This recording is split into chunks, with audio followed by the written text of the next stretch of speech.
Sleep is one of the most important topics in this toolbox. Having difficulties falling asleep is one of the most common symptoms for people that has been exposed to narcissistic abuse. The mind is spinning around in the process of figuring out what happened, and especially at bedtime where nothing else is disturbing, the limbic system is activated and the brain gets activated instead of slowing down and fall asleep. On top of that is the cortisol level too high, and the cortisol rhythm is out of balance. A good sleep is extremely important for our physical and mental health. And it's equally important for us humans as food and water. We simply need to sleep to survive.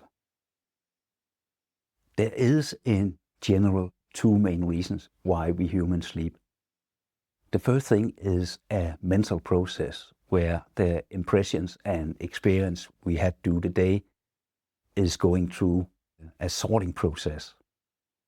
Some is passed to the long-time memory, other things are going to the short-time memory, and the rest will be deleted.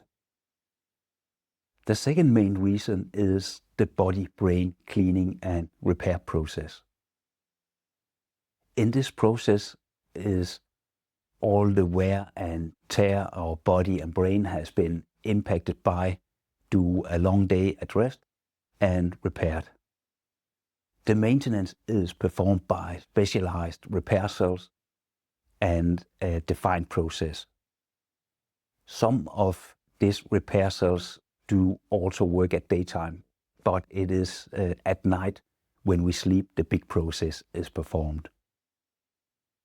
Due a long day, we are using a lot of energy, and all the burning energy is creating a lot of waste.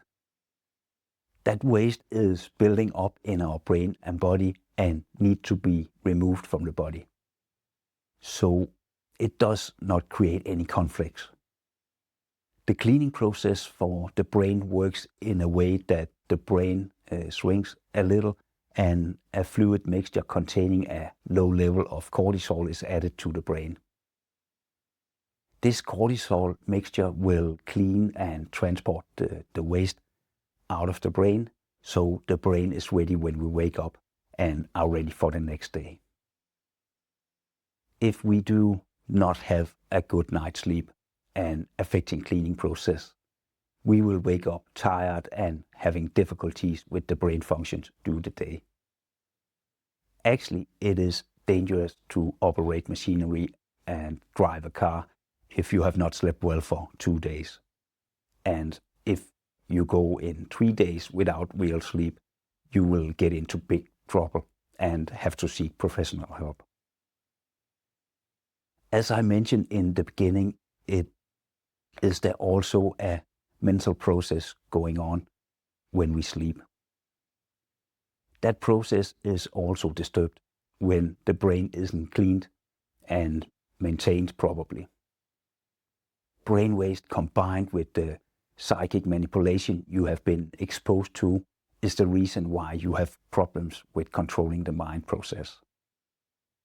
The same goes for the body. Here we also have waste and wear and tear in our muscle and organs.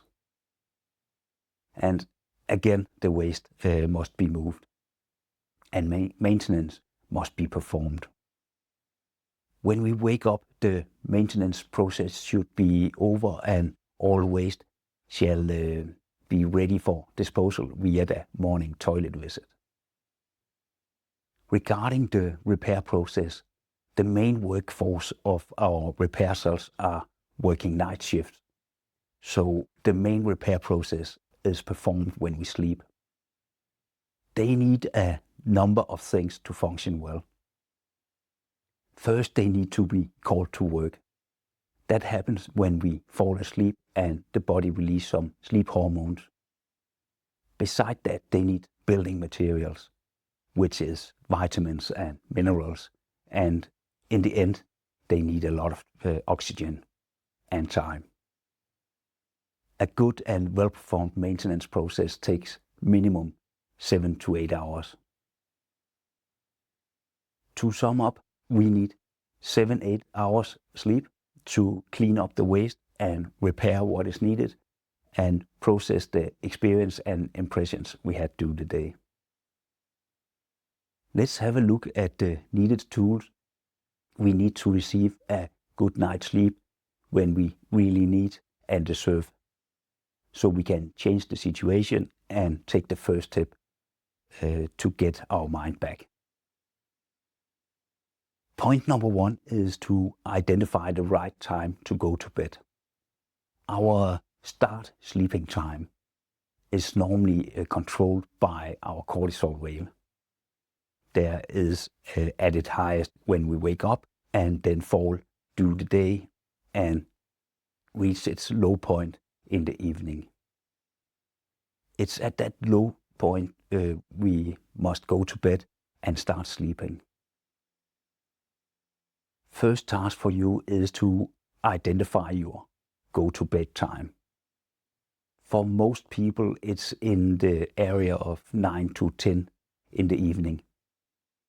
It can vary a half an hour to 1 hour to both sides, but it will be in that time frame. When you have identified the point of time, stick to it and create a pattern where you go to bed at the same time every day.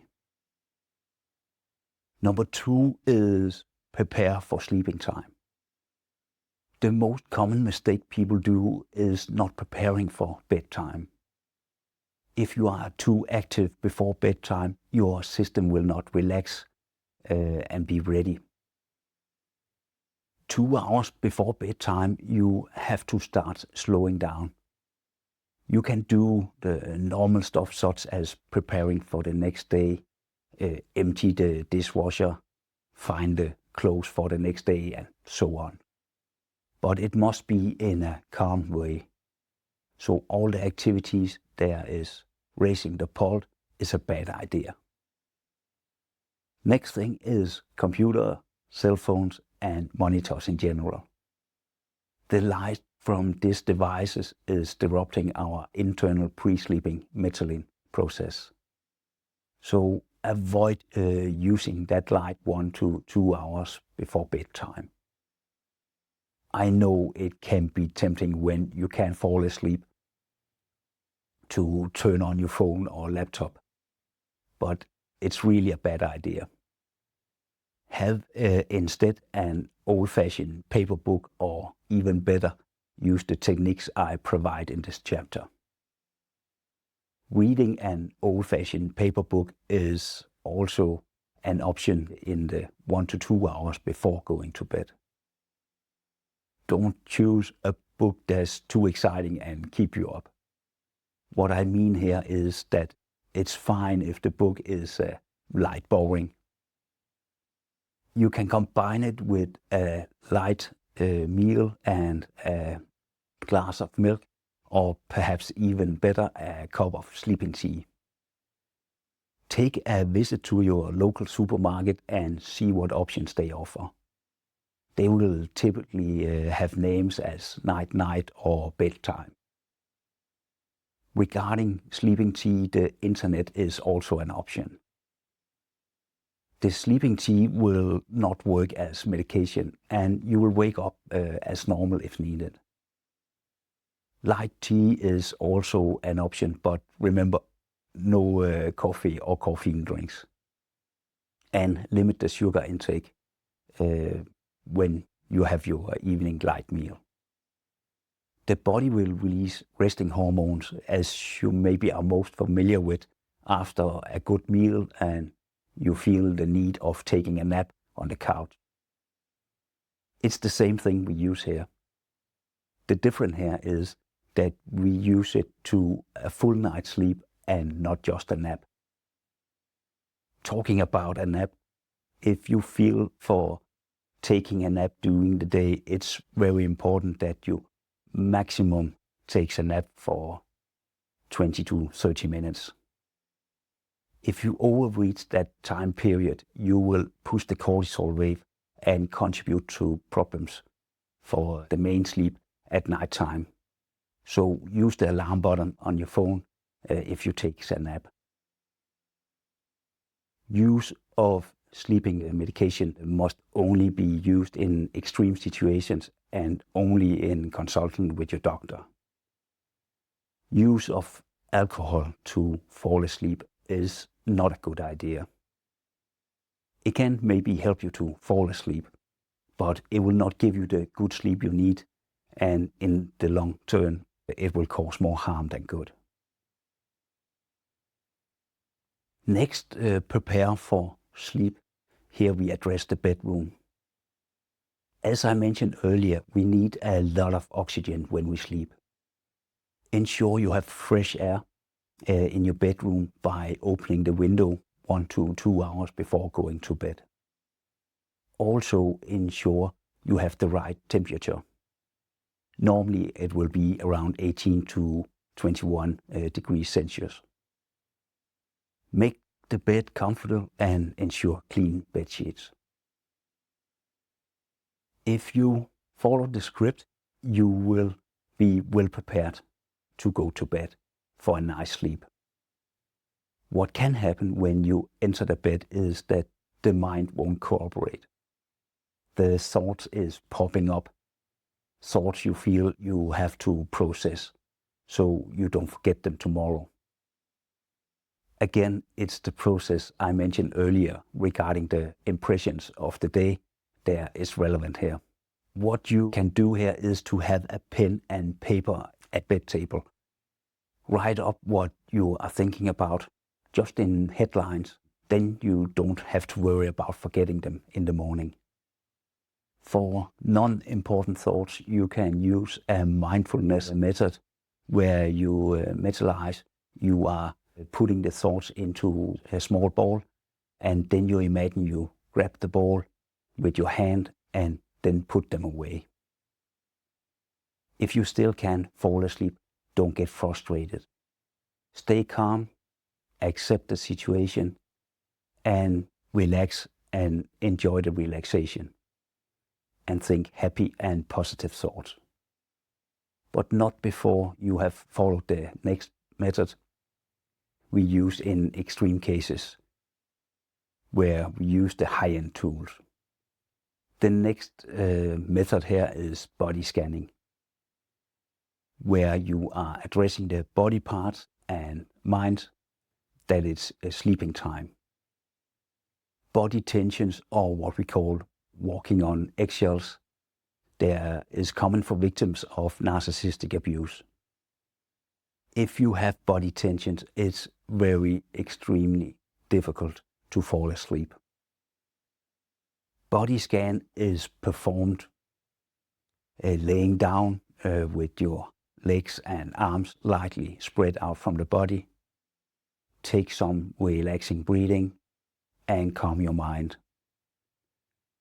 Then you start by giving your attention to your toes. And then you say to yourself in the head, I'm now relaxing all my toes. And repeat that sentence as many times as needed. When you feel that the toes are relaxed, you can move to your feet. Upside, bottom side, and then the heels before you go to the ankles. After that, continue the process on your legs, chest, then the back, then the shoulders, arms, and hands. Before ending the process, do the same addressing the throat, the neck, and finally the head. Use some extra time at the great joints, the ankles, knees, elbows, wrist, and neck. Do the exercise, remember to breathe calmly so you feel your stomach is racing. If you identify some areas where the muscle groups is difficult to reach the full relaxation, you can apply some tension to the muscles for 5 seconds and then address the relaxation again. Some people benefit from using this technique by imagining they are putting a sleeping bag over their body. If the first session has not brought the body to complete relaxation, you repeat the method, this time from the head and down.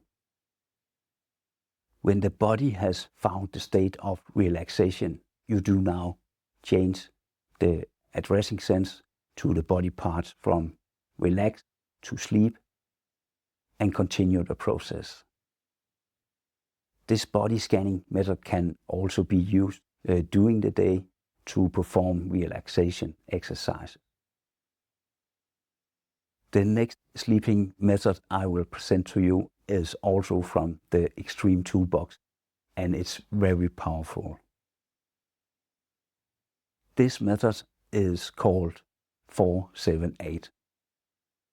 Have you ever tried to sleep in a room with a person that is snoring? The snoring person breathing method goes as follows. A heavy inhale in 4 aggressive steps that cause the loud noise of snoring. Then it seems like the person is holding the breath like forever, and you maybe start thinking, please breathe, please breathe. After that time period, the person exhale air for a long period before the session repeats itself. Aggressive air intake followed by a long break and then a long exhale. This goes over again and again. This system, by filling the lungs with a lot of air, then holding it, and then completely empty the lungs, is our natural breathing technique when we sleep. The system is controlled by our subconscious mind and automatic system in the brain. As I previously informed you of, our repair system needs a lot of oxygen, and our main maintenance period is when we sleep. So this breathing system is a part of our automatically sleeping process. What we do in this 4-7-8 method is that we turn the system around when we can't sleep. We now use the conscious mind to affect our subconscious sleeping system by stimulating the breathing process normally performed when we sleep. We trigger the sleeping system into releasing sleeping hormones and related sleeping functions. The 4-7-8 method is very easy to use, and combined with the pre-body scan, extremely effective.